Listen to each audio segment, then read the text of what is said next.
We are live. Hello, hello, hello. Some delay, but we are here. I'm just going to see. Okay, we have some comments. Hello, Joanna. Hey, Don. Let's see if this works. Hi. Welcome. Does it work?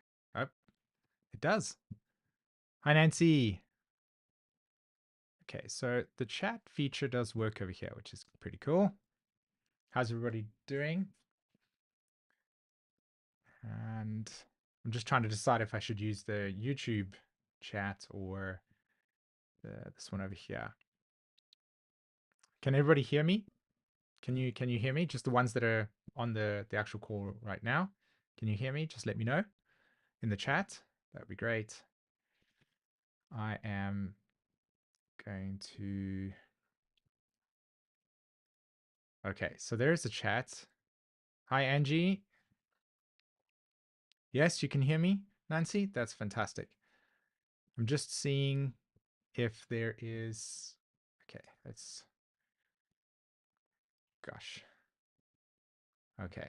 Good morning, loud and clear. That's amazing. Okay. So I just want to see what the delay is on the chat. It seems as if it's better to actually use YouTube's chat feature, not this program's. It's a bit of a delay. So I'm going to get that popped out quickly. Just organize it on my screen. And then close that. Okay. All right. So we're doing an Eclipse live. It was yesterday. So just kind of talking a bit more about the eclipses, answering some questions that I'm sure some of you've got. Many people use Streamyard. Yep, I know. I tried it out a few times. I didn't.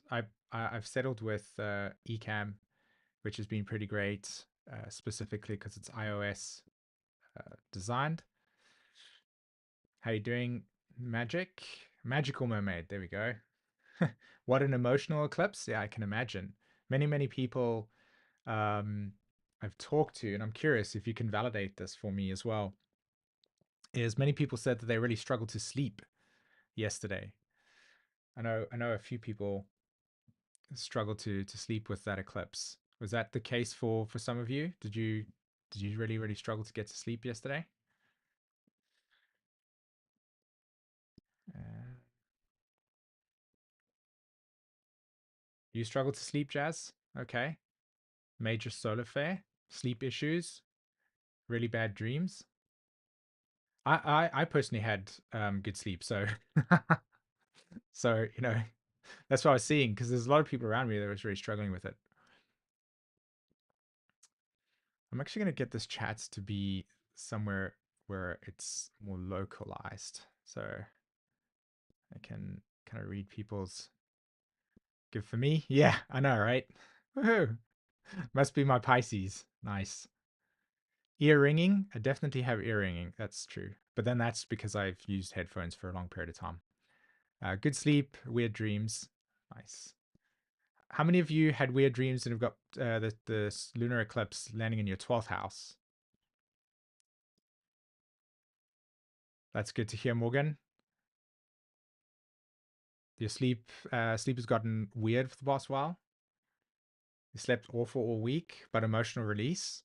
That's great. That generally tends to happen, right? If you have like a deep emotional release, then often the next 2 days the body's like in a deep like it gets sleep, right? Because your nervous system is healing.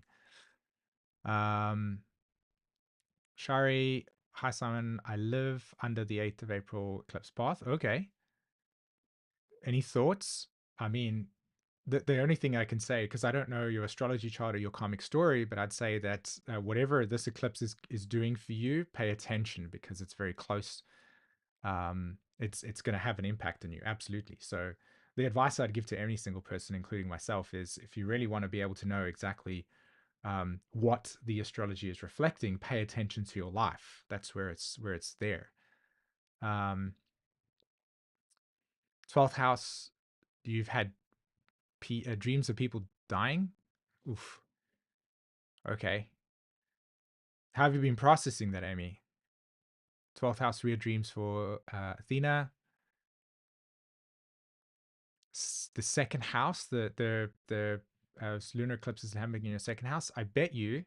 I'm curious to hear what your thoughts are on how you had to you've been learning how to embrace saying no and really recognizing what type of energy you need to give to things and what you need to actually reserve. Like the second house is very much about the ability to say no. That's where boundaries begin, right? Because you're reserving personal space here, sacred space. So, how has the second house lunar eclipse impacted your ability to recognize where your resources, where you put your resources, where they're being extended, and what you're saying yes to when your actual body is saying no to? Just curious for any of you that have got second house lunar eclipses. You had a dream about old relationship dynamic. So, one of the things that you could do with these dreams is ask yourself what in a sense are the patterns that are emerging within the dream. You came home to Sweden yesterday from Romania. Nice. It's I don't know if it's been sunny all over. Whereabouts are you, in the top of Sweden, the bottom of Sweden? Because over here on the bottom, it's been pretty decent with weather. The dream about a shapeshifter, something about being seen and not seen. Dreams about hiding things in the walls, but that was a past life. Yeah, I can imagine. Southwest. Okay, I've never heard of that before. So that's is that above Malmö? I was I dreamt I was walking on a path of okay, Legos. All right. Yes, that is pretty warm.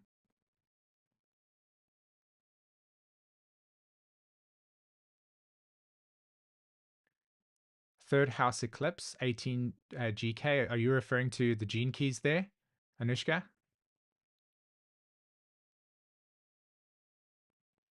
I like a chameleon. Love the way that they change color. Nice. Oh, right. Okay, so my intuition kind of was just thinking about Gothenburg. All right, nice. Well, welcome back. You visited Sweden in 1991. Sweet. I'm glad you liked it. Nishka's releasing judgments. Aha, yes. Because I think, if I'm not mistaken, the gene key, or at least the lunar eclipse is affecting gate 17 or hexagram 17, which has a lot to do with the formation of our belief systems between the ages of 14 and 21, right? What experiences we have then deeply shapes the way that we will kind of intellectualize reality and opinions, exactly, and sort of moving into what's a shadow and the gift, right? The gift would be to not use the political mind.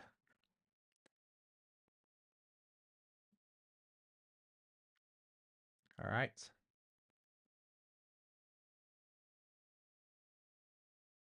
Eighth house Libra, dreams of home, physical boundaries being crossed. Yeah, I can imagine. Because the eighth house dynamic with, if you've had the lunar eclipse in the eighth house, that for you is going to be very much going to be signifying releasing old patterns where vulnerability and trust and openness and closeness has been either what you've definitely experienced violations there, and that's where you're kind of noticing where that vulnerability lies and where you want to kind of close things, where you may actually have protection or defense mechanisms in place to prevent yourself from being hurt again.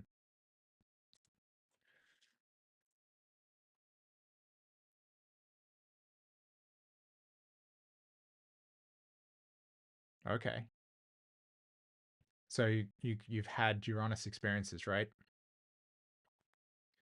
Deep comic release, amazing. Lunar eclipse in the first house. So what about your lunar eclipse in the first house is interesting because it's like, where have I chosen to not take up space that has where and then not taking up space has meant that I've also not been available or present or seen where I've I've wanted to do the things what I want to do, but I'm always looking out at other people. That's what the lunar eclipse in the first house will look like or sound like, right? You're trying to you're trying to recognize that sometimes you don't actually take up space or say this is where I'm at. You're very much like, what does that person think? What does that person think? What should I do there instead of here? Right. So that's what I would say with this lunar eclipse is releasing patterns where you may have been told or formed some belief systems that say to you that you should that thinking about the others is more important than thinking about yourself.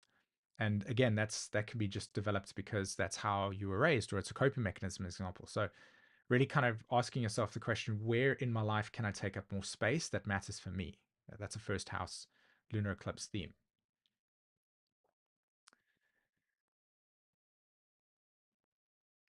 100% Swedish ancestry. Okay, I can see that with your surname at least.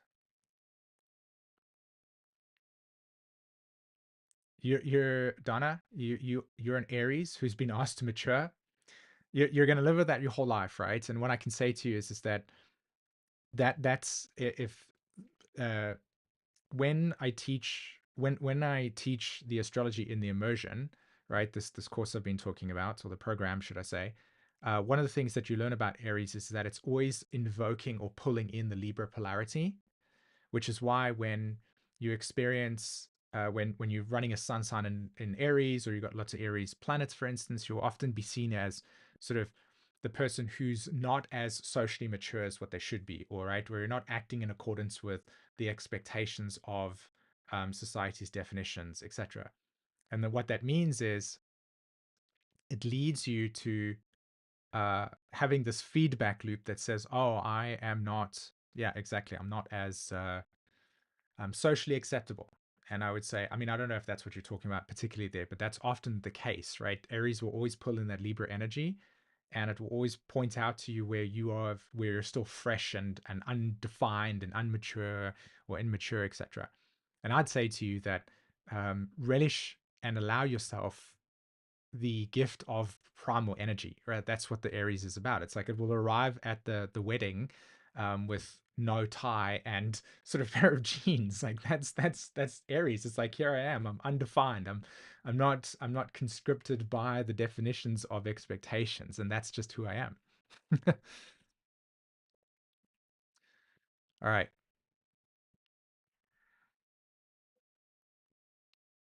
So Sun Aries, Sun and Mercury. Yeah, I can imagine. Stefan, the Jupiterian, still waiting for the other shoe to drop. Tell me more about that. What do you mean? What's your human design type? I am a generator 1-3 profile on the cross of unexpected.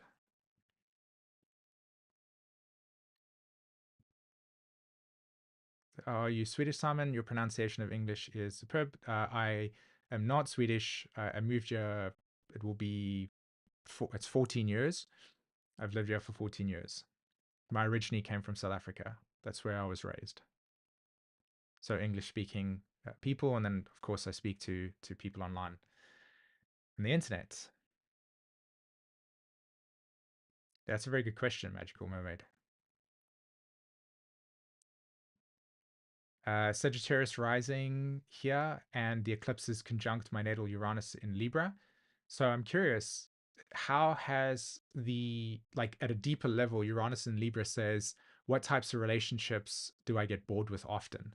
So I'm curious, how has the perception of inconsistency in relationships or attachment to relationships affected you? That's the first thing. And the second thing is, how has past relationships that have ended rapidly um, also impacted your feeling of safety and opening up and being trustful in a relationship?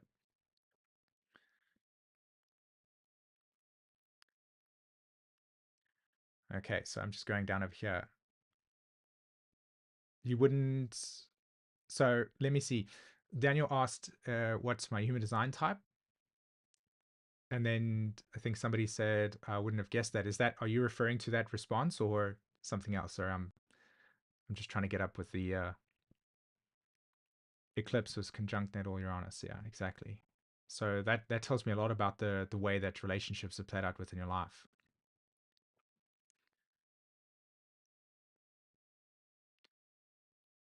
Pluto 12th house. Oh, okay. Awesome.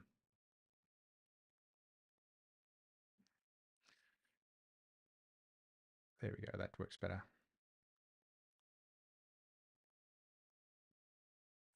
So in human design, there's four: generator, projector, manifestor, reflector. There's actually five, but the fifth one is a combination of manifestors and generators, which is manifesting generator. It's like your core principle of how your energy naturally interacts with reality, right? Yeah, had friendships really go away, yeah, rapidly, because that often happens, right? But then what I would say that if the lunar eclipse is landing on your Uranus, I'd say how has if I was working with you, I'd say how has the impact of those relationships and the sudden changes left you with things that have not been complete? Like why did that relationship end? Or, can I have some closure? Or is there a part of this experience that gives me some context? Because when we have Uranian experiences, it's that they happen rapidly and then we're left with what do I do now that this experience has happened? And sometimes those experiences will take a long time before we actually get closure or that we actually get a sort of relocation of the experience back into our lives. So if there's a lunar eclipse happening on your Uranus, it points to a larger deep memory field that's more present with you. Like you're more prone to having the memory of these experiences present. And I would say if you're going to utilize this eclipse in the most empowering way, I would say that's the question. Like, how has relationships in the past impacted your sense of openness or trustingness in relationships, as well as how do you actually define relationships? Like, if we're having a conversation and you were giving me opinions about what a relationship was, you'd be shaped by those experiences.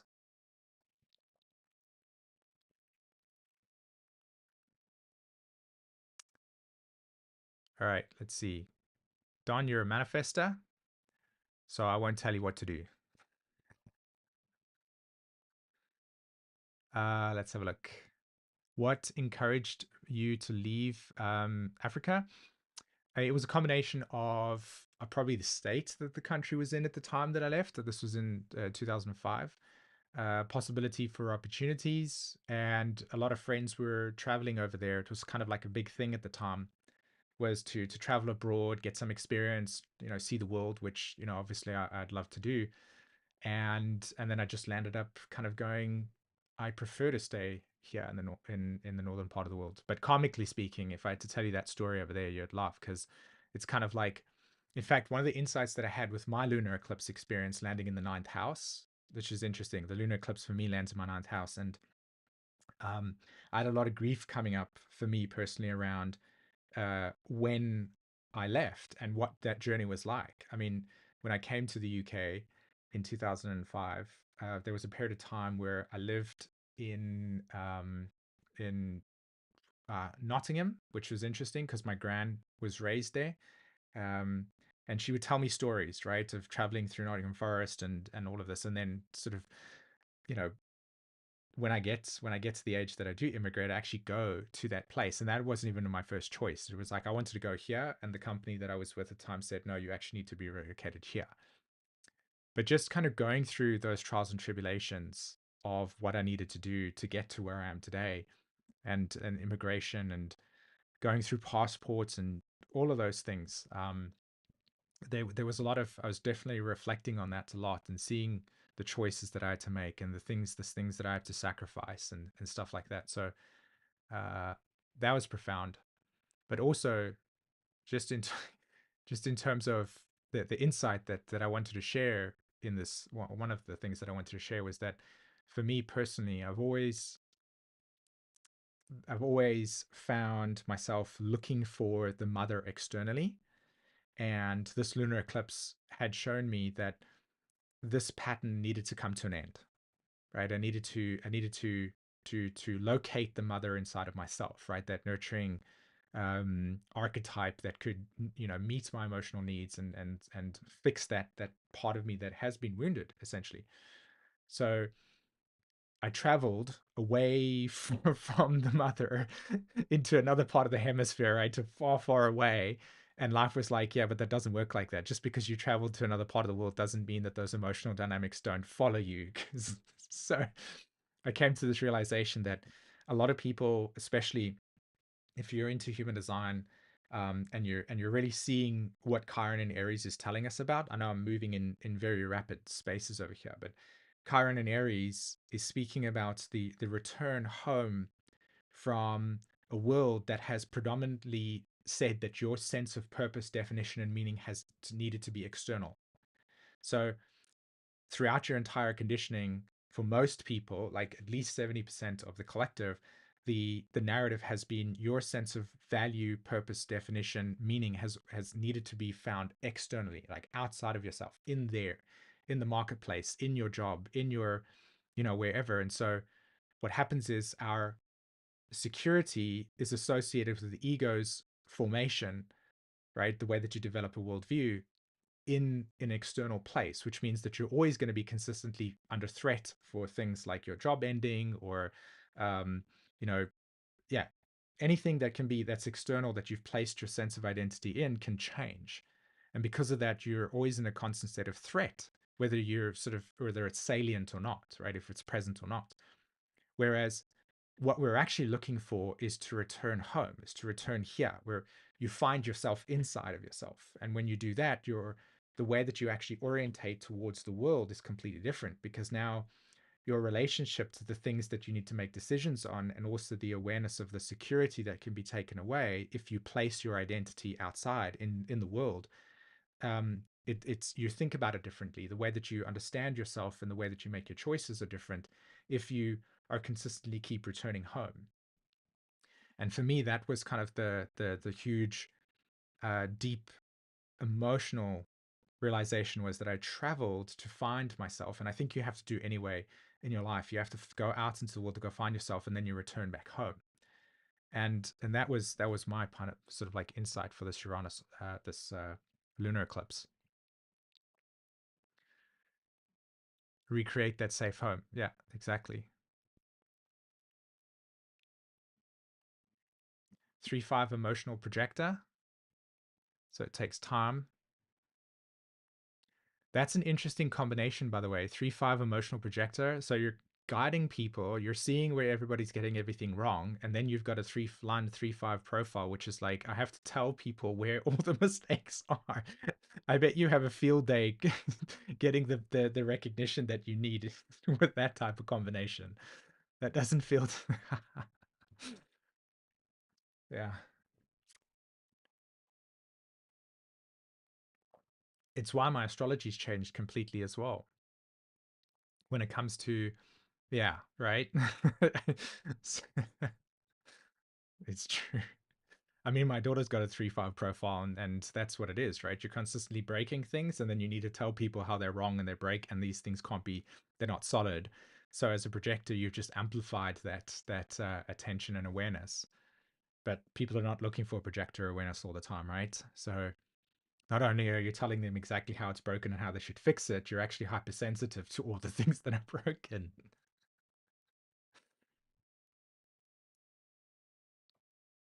Uh,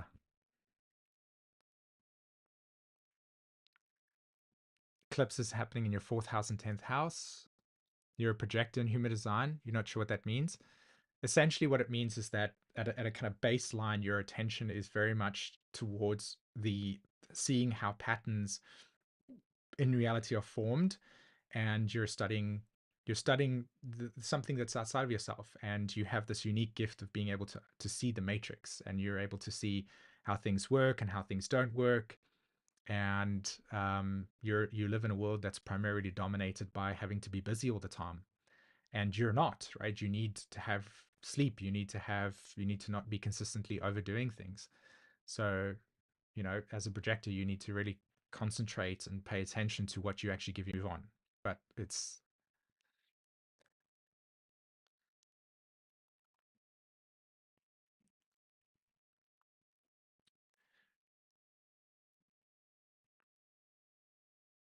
okay. So you have a solar, what, the eclipses, the total eclipse, the eclipses are happening in your fourth and 10th house. So is the lunar eclipse happening in your fourth house or the 10th? I'm not sure.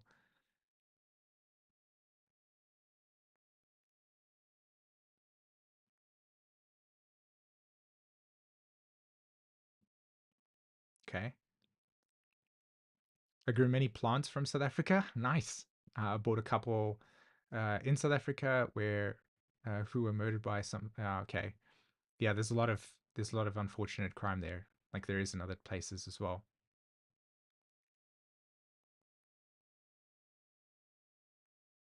Solar eclipse is happening conjunct Chiron in your seventh house.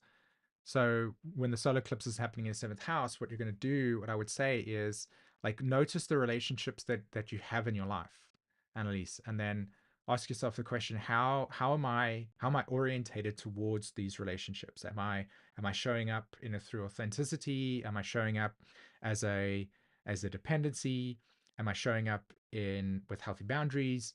Like if you've got the solar eclipse happening in seventh house, you're working very much on how you're configured to understand yourself in relationship to other people, and particularly what types of things you actually tell other people as well. Like you could have poor boundaries, and you don't say that I have poor boundaries, but you let people sort of do things that your body says, no, I don't want to do that. But you don't say that, right? You don't say that. So what happens is you teach people to take advantage of you, where you're not letting that actually be known. So if you're having a solar eclipse happening in the seventh house, it would be a good idea to kind of pay attention to how relationships are playing out in your life and where you say yes to and where you say no to as well. It feels like the programming is dropping away so much easier these days. Are you referring to the global cycles? Angie's a 1-3 projector. Sweet. Manifestor 4-6. That's okay. So what I said to you, Annalise, about or Annalisa, should I say, about your seventh house solar eclipse is you really want to be able to notice the types of people that you're actually um, letting in. Me too, cutting out. Now find break. Am I breaking up, guys? Is it okay?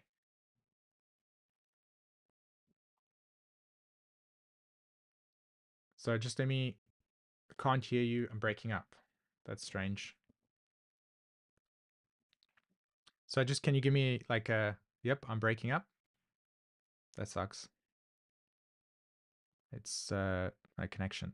So according to this over here, it says the stream is pretty decent. It's clear now. Okay, I was breaking up. All right, that's good. Whatever I was supposed to say, apparently I wasn't supposed to say, or it should be heard.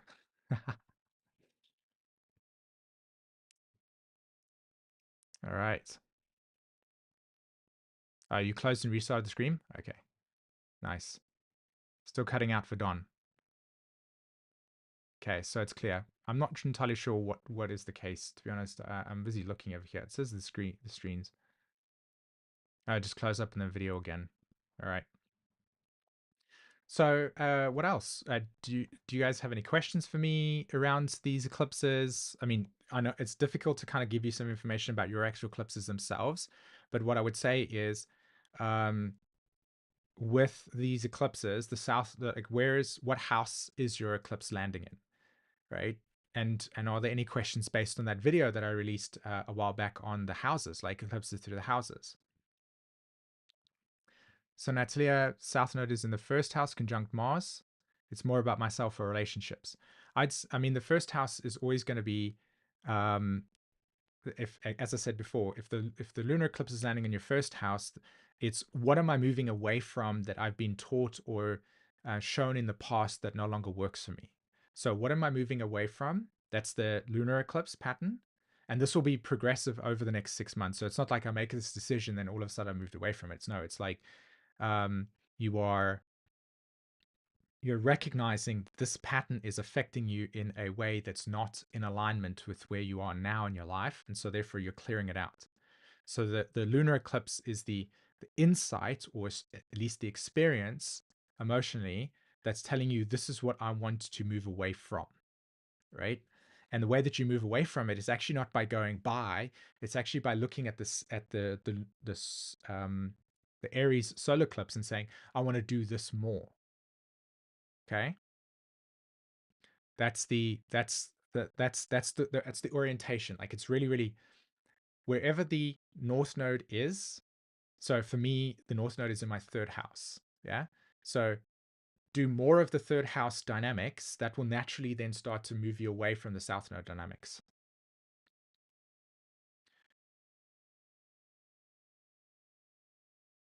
Why do so many people fear eclipses? I think because the general narrative so far has been because eclipses, anything that we don't understand, anything that our mind, our perception is in the dark, we're going to fear because essentially that's kind of like a primal protection mechanism.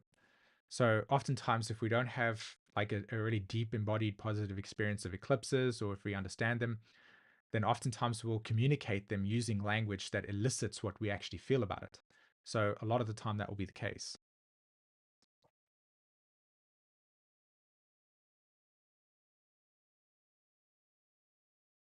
Reflections on the war in the Middle East. Honestly, because it's such a because it's a sensitive subject, I don't feel like I have the capacity to to communicate about that. And it's something that I feel deserves a lot more respect when it comes to understanding what it is that is happening there. And I don't believe I possess that at the moment.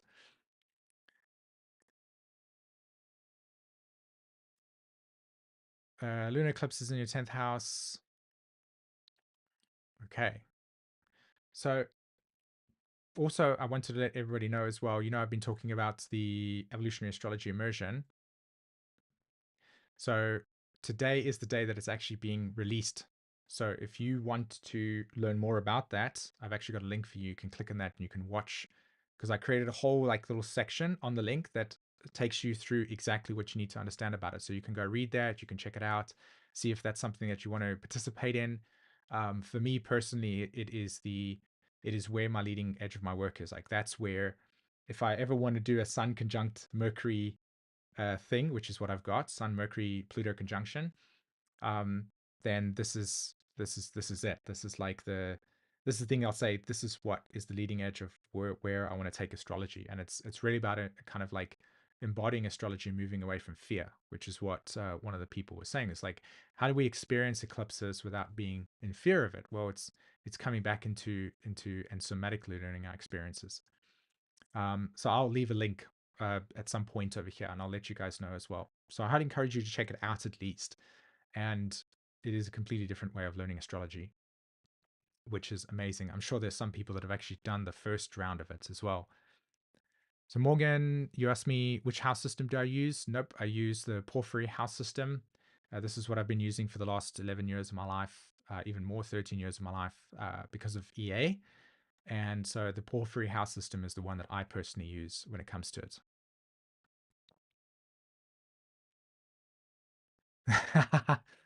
Sherry, the only thing I would fear, yeah, is the fear of the cloudy overcast. Um, Great, thank you, Simon. It's my south node transit the first house in my birth chart. It's my third. Okay, so this sounds to me something about sibling relationship dynamics. If you've got siblings, I'm curious. You heard Jeffrey use it? Yeah, exactly. For me, I've found some really positive and profound experiences with Porphyry. So that's the case there. Let's see. It's still good. Let's have a look. Projector, Vera, 6-1. I don't know if you, I don't think you can get a 6-1 profile, but you can get 6-3 potentially, or 6-2. Um, how do you read intercepted or houses? Well, like for me, for instance, I have intercepted houses and signs. What I experienced when Mars was retrograde for like a 6-month period, that was just, what was it, the beginning of 2021 or 2022? So the end of 2021 and 2022, Mars was retrograde, wasn't it? Or was it the end of 2022 at the beginning of 2023? I'm pretty sure that Mars was retrograde for like 6 months during that period of time, towards the end of the year. I can't remember. I'm pretty sure it's 2022. So during that period of time, when Mars moved through my fifth house, which is intercepted, that's when I actually, like, for me, I just experienced a complete reshaping of the way that I understood astrology, and that's what came out of it. What came out of it, the intercepted houses. This was in my fifth house, was the evolutionary astrology immersion, and what I learned from understanding that experience was that what I experienced during that time was a completely different, opened up channel that I don't have access to consistently. So yeah, exactly. That Mars retrograde changed my life completely because not only did it give me the evolutionary astrology immersion, but it also changed the way that I would communicate astrology, and it's perfectly aligned with my personal evolution in terms of my soul's journey. So that was a profound thing, and that's what I learned from it, is that these kind of sections of your consciousness lay a little bit more dormant, and then when you have transits, they get activated. And then the question is, what is happening during that transit activation that is significant for your experience, for your consciousness, for the way that you're experiencing your life? Because that section over there changed a lot for me. So interceptions are primarily patterns of awareness that are a little bit more subtle and hidden, and usually actually flare up and become very pronounced, or at least that's how I think you experience it, because they're so sort of underneath the radar. Um, when they get pronounced, pay attention. So go back to when you saw planets moving through that interception and pay attention to what you were going on in your life at that time. A rising sign in Sagittarius, Sun, Moon, and Capricorn. Okay, so a lot of seriousness, a lot of sort of needing to grow up very, very quickly, I suspect, with that combination. And yet your rising sun asks you to be free. That's the thing with Sagittarius, right? So let me give you an example of how I teach astrology based on this new format. Is we often think of Sagittarius as our belief systems, it's our perspective, or it's travel, etc. But what you don't get is that each of the archetypes has an essence. There's like a first principle. It's the origin that the archetype is essentially manifesting from. So an archetype is like a base pattern, and then out of that base pattern will emerge adaptations, right? So the base pattern in Sagittarius is to open up your perspective. It's to broaden it. So wherever you've got Sagittarius, wherever you've got Jupiter in your chart, that's the part of you that wants to see beyond what you consistently do every single day. That's the reason why travel is associated with Sag. It's because what's actually happening is that you're kind of broadening your perception and seeing things that you wouldn't see in your daily sort of activities. And that's what Sag is. It's this is where you do not want to be restricted. So if you've got Saturn in the ninth house, for instance, you can often feel that sense of wanting to wander, but then feeling restricted consistently. Who is the Jeffrey spoken of in the comments? I'm not sure what you mean. Okay.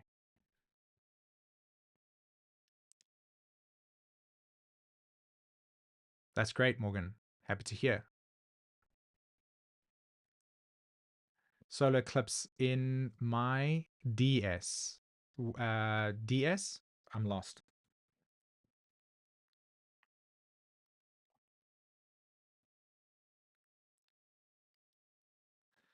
And Jupiter needs silence of mind. It's a passive energy somehow.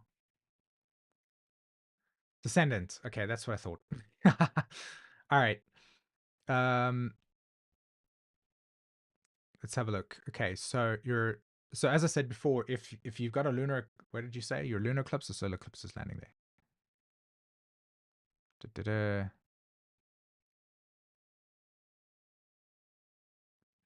Okay, I'm scrolling on the chats over here. There we go. Solar eclipse conjunct your descendant. So again, as I said, with solar eclipses that land in your seventh house, the orientation of your reality should be, how am I in relation to the people with me? Okay. So the lunar eclipses, what am I moving away from? What pattern and conditioning and emotional things that have shaped me am I moving away from? So if the solar eclipse lands in your seventh house, then your attention needs to be focused on, like, what types of relationships do I attract into my life? What do they tell me about me? Am I attracting people that are a certain way? What am I telling people when I'm attracting them to my life, right? So focus on the relationship theme and notice what types of relationships you're actually bringing into your life. Okay.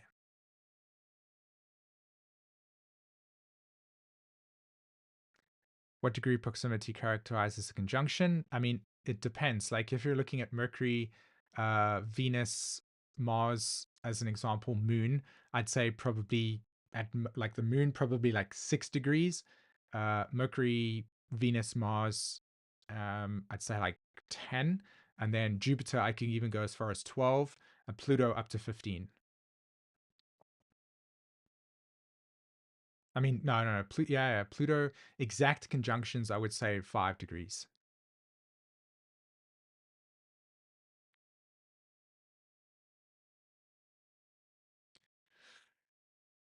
Solar eclipse will conjunct your Mars in the fourth. Okay.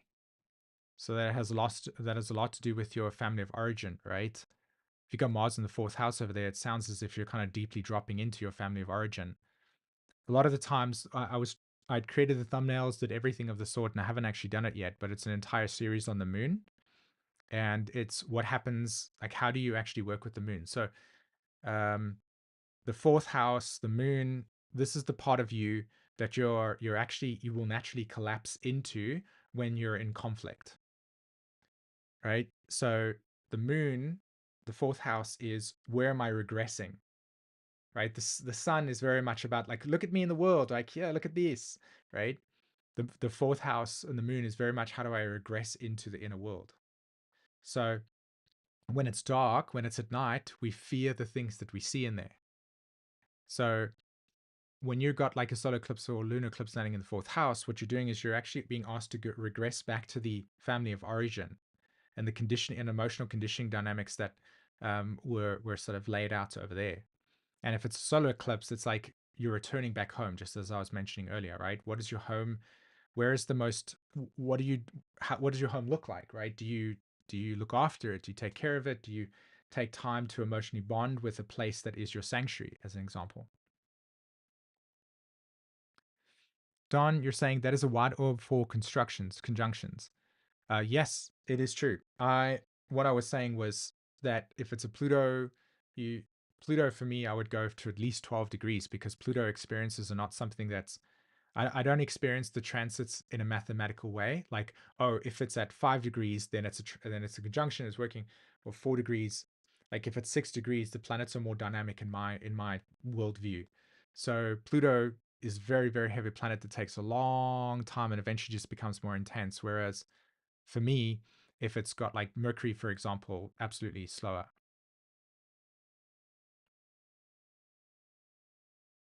Yes, Amy, I can absolutely see how that's the case.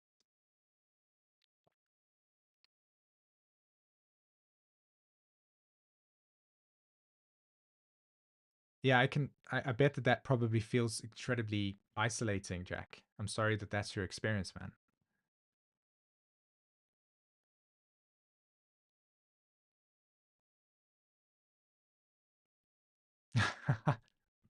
Literally. Thanks very much for the information, Ha. Although I don't know if that's a bot or not. My natal Venus is retrograde, 7 degrees Aries in the fourth house. What would this eclipse trigger regarding my future home? I'm not really sure, Lolly. I mean, at the end of the day, what I would say to you is if the solar eclipse is landing in your fourth house, I would probably explore the relationship attachment to the mother. And then I would explore how you feel safe in the world.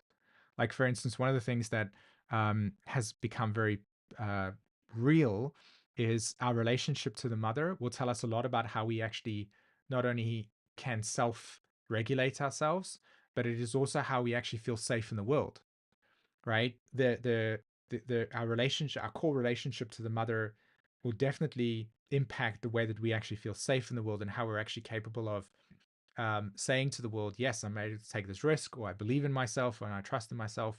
Because a lot of the times, if you don't get that reinforcement from as a child, that part of your brain's perception, as well as just your ability to see the world in a safe place, can be affected.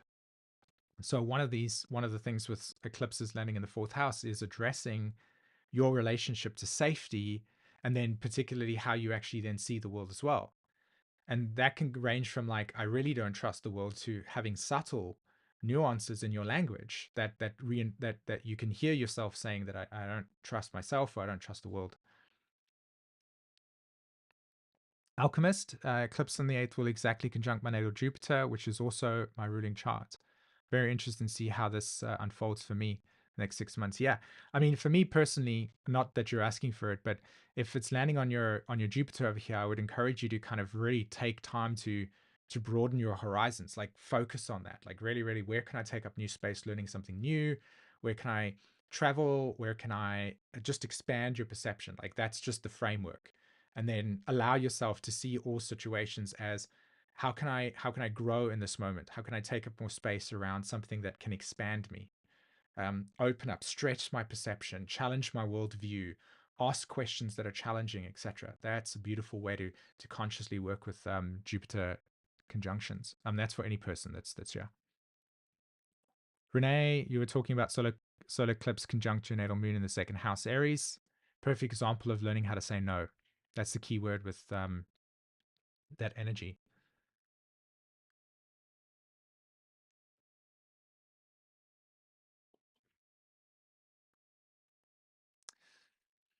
Okay, lunar eclipse in the fourth. That's Joanna. What were you saying over here? I guess I should stop. I should stop hoping for change. Oh no, hoping for change. Watch my ex-husband's. What's my ex-husband with this last eclipse? He's not seeing his children. Oh, yeah, that's a tough one. Yeah, I can see how that's the case. So the lunar eclipse, the solar eclipse, is going to land in your 11th house. I definitely say that there's an opportunity to kind of break from those, decentralize those experiences to see where there's opportunities for something that you may have not thought about, but also to actually break apart, like break away from those patterns.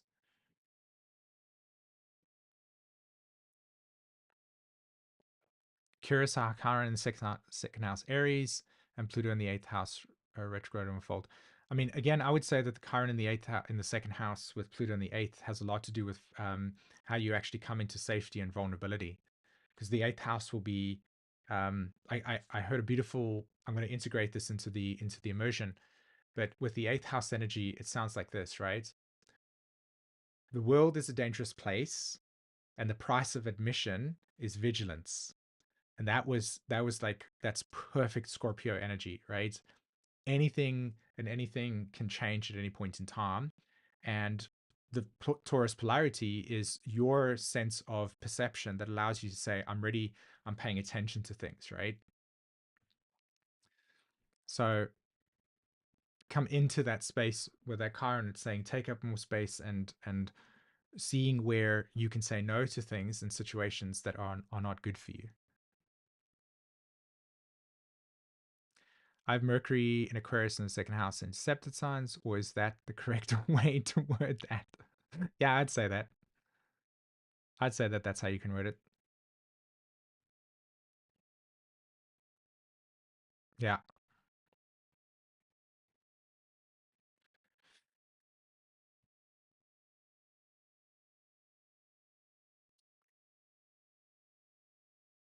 Yeah. So like your approach to the on home and world. And also just like practically, like for instance, like your home is the place where your feet are, right? In the sense that, like, think about it, when you're outside in the world, you're always needing to sort of interact with things that are more dynamic, more interchangeable, more, you can't control things. You can't say to the person that's over there, well, you can, but it's more difficult to actually be in control of other people's directions for your own safety. So when you come home, this is a place of sanctuary, right? So where is that sanctuary for you, not only spiritually in a kind of metaphysical way, but actually practically as well, you know?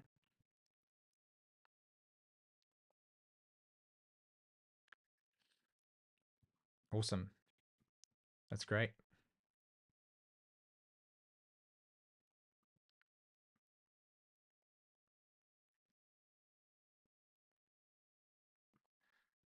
Alrighty.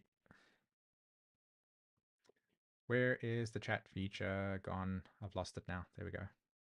Cool. All right. So for those of you that have been following the immersion, it's now completely open. We've actually opened up the spaces. So I'm going to post that over there. You just click on it, and there's just information that you need to know about the actual immersion as well. Um, It's designed specifically to completely embody the archetypes, right? As I said before, we're Uranian in the sense that, like, let's go to the insights there. What insights do you have for me there? But then we're like, okay, well, how do I bring that back to what's local? So that's why I was saying, like, if you've got the solar eclipse landing in your second house, we can have this intellectualization. It's all about relationships, etc. But the real magic lies is come into the next couple of weeks and really pay attention to, hey, how am I relating to this person? What am I telling them about this relationship that then defines a more sort of the nuanced way that the relationship works? Am I in a power struggle? Do I let the person sort of uh, if I'm feeling that my boundaries are not clear, then am I asking the person to respect my boundaries, or am I telling them this is what I'm not okay with? So that's what I mean when I say that when you change your relationship to using the archetypes in a more local embodied way, you start to see that the way that you think about the things in your life are completely different. Because you're not out there trying to figure that out there. You're actually awakening the story that's within you. And to understand that and to have that shift is different. Like lunar eclipse in the second house. I know it for a fact. You've had experiences where you either are too sort of reserved and you don't let anybody close to you, or you're completely open. And you're learning how to find that equilibrium between, hey, this is what I like and I'm saying yes to. This is what I don't like and I'm saying no to, and I'm comfortable saying no, right? Whereas sometimes when we're in a Taurus type of energy, we're guarded and we're reserving our resources because we don't have the trust or the faith to say that I can trust in myself, and so I can give these resources, because you're afraid of scarcity, right? So these are ways that when you start to understand astrology in a more localized way, it empowers you more. Like most of us will try and say, well, what is the meaning of my Mercury in the fifth house? Have you considered that if you pay attention to life, you'll notice there's a consistent pattern of needing to actually speak up about the things that you love, that you're passionate about, that you enjoy, that do you ever actually say to people, these are my accomplishments or my accolades? Because oftentimes there's the narrative around Mercury or any planets in the fifth house. Oh, this person is self-involved. They only think about themselves. Well, yeah, that's what the Leo energy is. It's an orientation to saying, I exist. Where it gets complicated and complex is if you've had negative experiences of invalidation that has now turned you into, I need to search for this validation externally. And the moment that you actually realize that you're searching for that because what you're trying to fill is an absence of somebody recognizing your accolades and praising you and saying, hey, this was a really great job, or I loved this creative project, you don't seek it anymore. So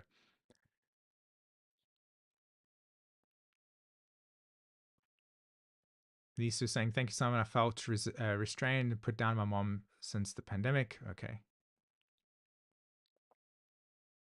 Let's do the Soapy Cat.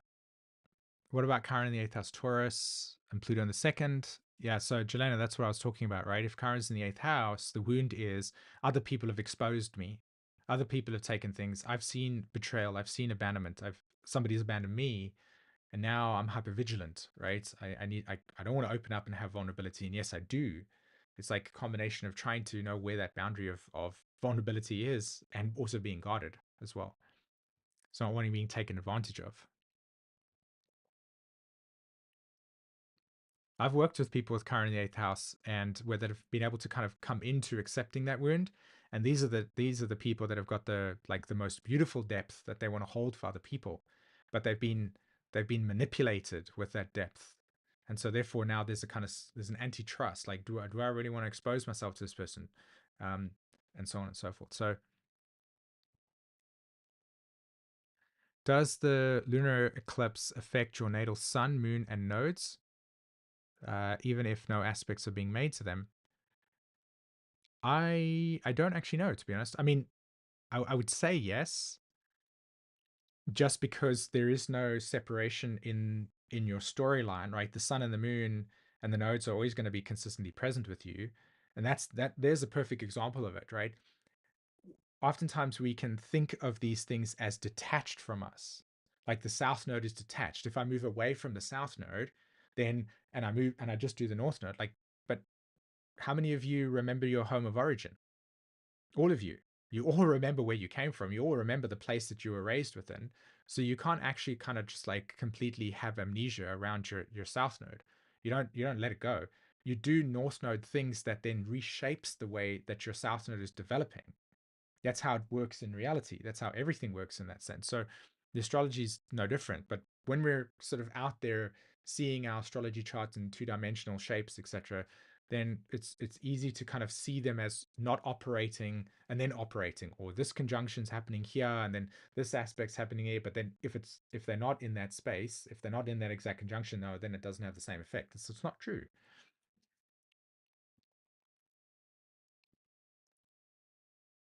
I've imagine having natal eighth house Chiron in Virgo. I mean, I have Mars and Venus in Virgo in the eighth house. So yes.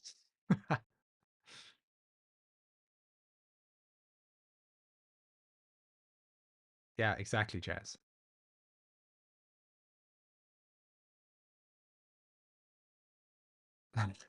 North Pluto conjunct 11th house. Yeah. Definitely working on attachment trauma is my thoughts there, Envy. So yeah, I would say that they do affect each other in many ways. I think it's a great question. Pims is saying, "Hello, I have Saturn at 5 degrees in Libra in my third house. Does anyone know what it means to have the eclipses exactly on my Saturn?" Yeah, I mean, if the eclipses are landing on your on actual planets themselves, then A, you're karmically lit up here. B, you need to pay attention to whatever those dynamics are about, and you'll feel them. You will feel the lunar eclipse on the Saturn. My thoughts are expectations around expectations, like the burden of expectations. That's with Saturn in the third, particularly. The focus and orientation on other people and how they communicate and how they talk. And oftentimes that Saturn in the third house can say, sometimes you need to really consider what you're thinking and what your beliefs are and what your ideas are, and shift away from seeing yourself through other people and trying to fix other people through your communication or ideas. I would say both. I would say that the natal chart is just there's another example, right? The natal chart is always going to be your baseline. That's the karmic core evolutionary intention. The solar, the progressed is saying, here's where you've come to, right? So just like in a silly example of Lord of the Rings, right? Frodo leaves his home to go on an adventure and he grows in that story, but he always returns home. So the progressions are just telling you where you're traveling to, and they're just as equally as powerful. I like how you write Chiron, by the way, Terry. For a very long period of time, I got into the habit of actually communicating and speaking about Chiron in that way. I personally like seeing Chiron written like that. So just making a sort of like personal note there. You're having a nodal return in 2026. That's going to be a big time for you, Stefan.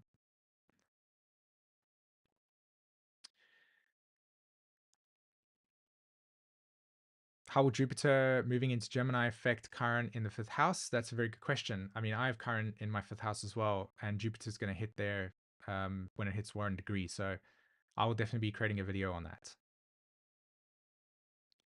Yes, somebody talked about having their, where was it, Terry? Yeah, you were talking about, yeah. So this eclipse is landing with Venus in your 10th house. Is that Venus? Is that the lunar eclipse in your 10th house or the solar eclipse? But what you said earlier, Watkins, about the relationship dynamic between your ex partner and your children, I mean, that's absolutely going to play out. And you'll probably find that there's a lot of, in fact, what I would say to you is this: I'd say, make sure that the lines of communication are very clear between yourself, your children, and then what is happening in that dynamic that's taking place, right? Make sure that the lines of communication are clear. Make sure that the line that you are communicating, that they are being heard. There's a lot of communication dynamics that will probably play out for you.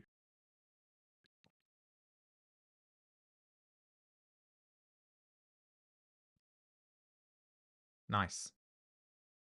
Yeah, absolutely.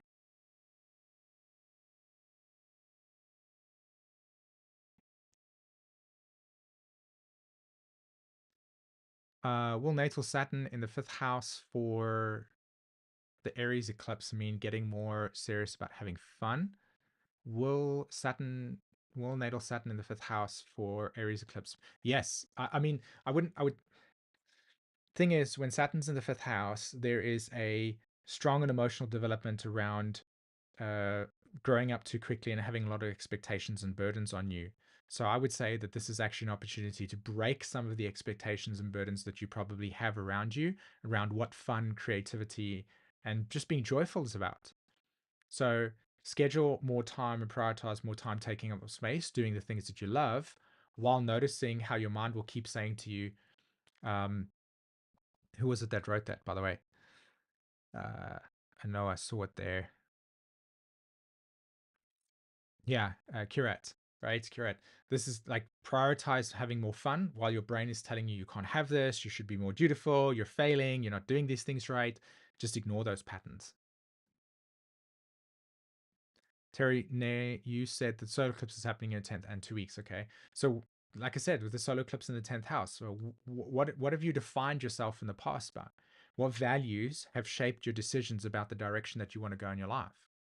So if you valued things like more money equals more freedom equals to do more things, and then you've gone and sought out a career or a job that says to you essentially, um, to get that goal based on those values, this eclipse might ask you the question: is this still what you want?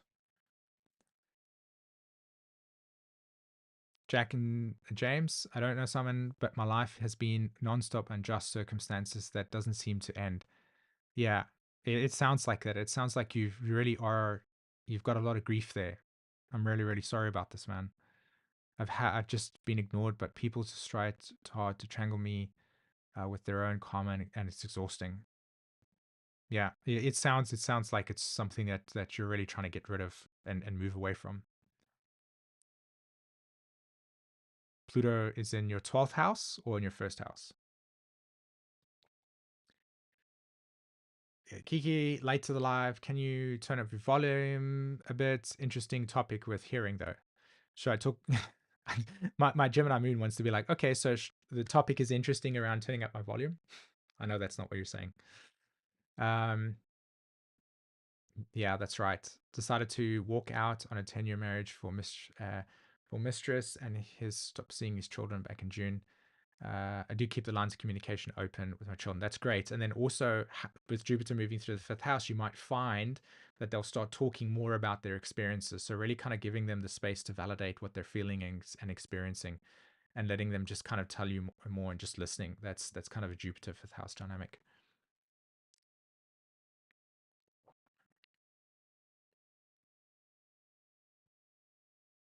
Hey, Kindred Universe. Hello from South Africa. Sweet. I like it. I like it. Depending on where you're from, I would use some colloquialism.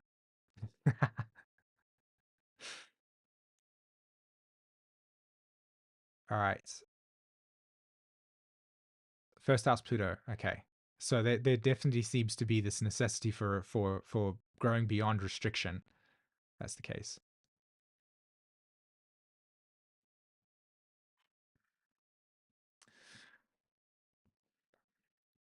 Okie dokie. So I think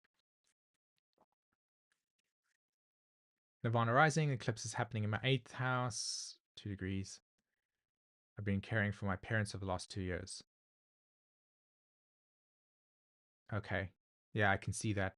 How's that going for you? Is that something that's gonna, is that the type of role that you're in? Is that attachment being something where you're needing to be, or do you want to move away from that process?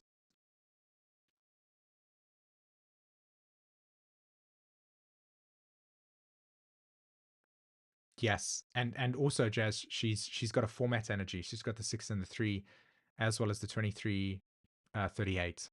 So without HD, it would have been a complete nightmare because if you've lived with somebody that's got a 2838 channel of struggles and then a format energy that's a 6 and the 3, the 60 and the 3, good luck getting anything done. There is resistance there that's bigger than a boulder. I mean, she literally defined the way that she goes to school. It's hilarious. That energy literally just completely changed the entire pattern. She only goes to school 3 days a week because of that pattern. Marie, solar eclipse will conjuncture ascendant in Aries. So I expect this might be interesting. Yeah. I mean, at the end of the day, this is going to bring you into completely new experiences. So I'd be open to, I'd be open to like allow yourself to be open to experiences that are going to change you in some way, right? It might not even make sense to you completely, but absolutely.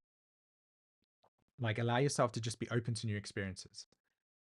Pluto and Scorpio generation with Capricorn ascendant, right?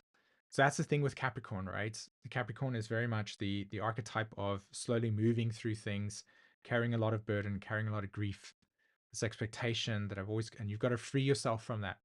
One of the best movies that I encourage you all to watch, especially if you've got lots of Capricorn energy, is a movie called now of course my brain's gonna forget it. Slumberland. Yes, Slumberland. It's on Netflix, if I'm not mistaken. I know some of you might not have that. Slumberland. Go watch that film, and particularly focus on on that as a Capricorn story. Okay, Capricorn. If you focus on the dad that's in the beginning of the film, that's real Capricorn. The other parents that you'll see in the film as well, that's the crystallized Capricorn. So what I would encourage you to do, Jack, is to really kind of like just check into like, I mean, it's not even worth it that we sort of find a way to work with that energy. I'll put out some content to help you with it. But Slumberland's a great movie to watch.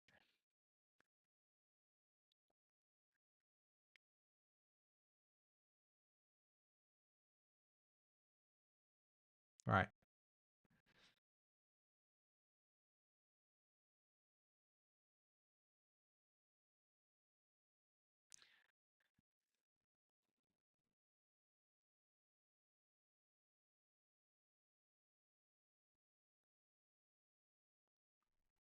Yeah, it's a great film. And it spoke. I've already prepared like a little small little presentation on it. At some points, I'll get out and share it. All right, cool, peeps. I'm gonna be moving off. I'm gonna leave a link to go check out the immersion. It's now officially open to everybody. Hey, Simona, greetings from Portugal. I was there last year, October. Had loads of fun. Evolutionary astrology immersion. Come learn with me completely differently. This is about a personal journey that I know every single person will benefit from. So go check it out. There's information there. There's a little small video that I created showing you exactly what it entails, how long it is, etc. Come join me, okay? All right, my friends. Thanks very much for today's conversation. I really hope that you got something from it, as always. And yeah, we'll continue to create some content. We'll do some more um, lives at some point as well. And yeah, let's experience these eclipses in a powerful way. Bye, guys.